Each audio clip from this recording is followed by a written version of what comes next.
Assalamualaikum warahmatullahi wabarakatuh. Hi, welcome back to English class. I'm Musdalifa, an English teacher from SMA Negeri 1 Sangatta Selatan.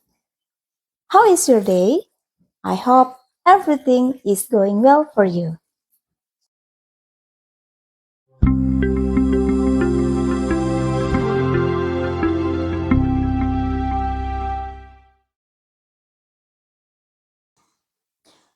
Are you familiar with this picture?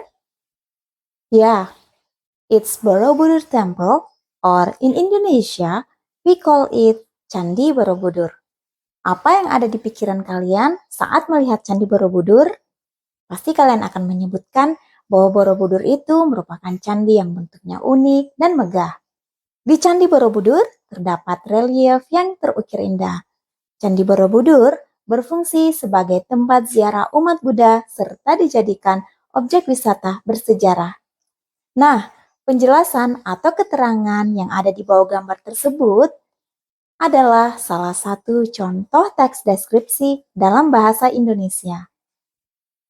So, in this video, we are going to learn about descriptive text. This is for senior high school students grade 10 atau untuk siswa yang berada di fase E. Sebelum memulai, ada beberapa tujuan pembelajaran kita kali ini. In English, we call it learning objectives. There are two learning objectives. They are, first, you are able to identify the definition, purposes, and generic structure of descriptive text. And the second is you are able to make a short descriptive text. Now, let me explain about the definition of descriptive text. Descriptive text is a text that describes a particular object. It could be a place, person, or thing. Atau dalam bahasa Indonesia, descriptive text adalah sebuah teks yang mendeskripsikan objek tertentu. Jadi seperti yang sudah disinggung di awal, pada teks ini kamu akan menggambarkan objek secara jelas. Bisa ukurannya, warna, bentuk, dan lain sebagainya. Kalau teks yang dibahas di atas tadi, itu merupakan contoh deskripsi tempat, yaitu Candi Borobudur. The purpose of descriptive text is to describe an object in clearly. Or in Indonesia, tujuan dari tes deskripsi adalah mendeskripsikan atau menggambarkan suatu objek secara jelas. Objek-objek tersebut bisa berupa orang, hewan, benda, atau tempat. Structure of descriptive text. Setiap teks pasti terdiri dari beberapa bagian yang menyusunnya. Struktur descriptive text terdiri dari dua bagian, yaitu identification dan description. Bagian identification berisi pengenalan objek yang akan dideskripsikan. Contohnya seperti objek itu apa atau dari mana objek itu berasal. Sedangkan bagian description berisi penjelasan yang lebih spesifik dari objek yang sedang dideskripsikan.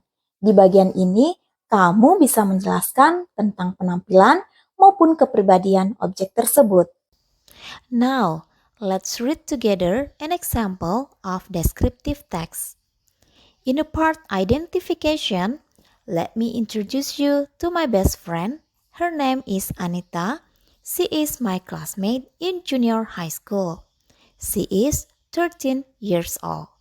Jadi, di bagian identification atau identifikasi, penulis memperkenalkan tentang sahabatnya yang bernama Anita.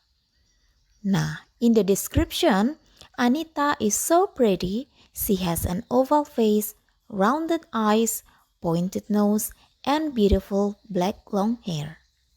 Her skin color is fair. Also, she has a slim body and is quite tall.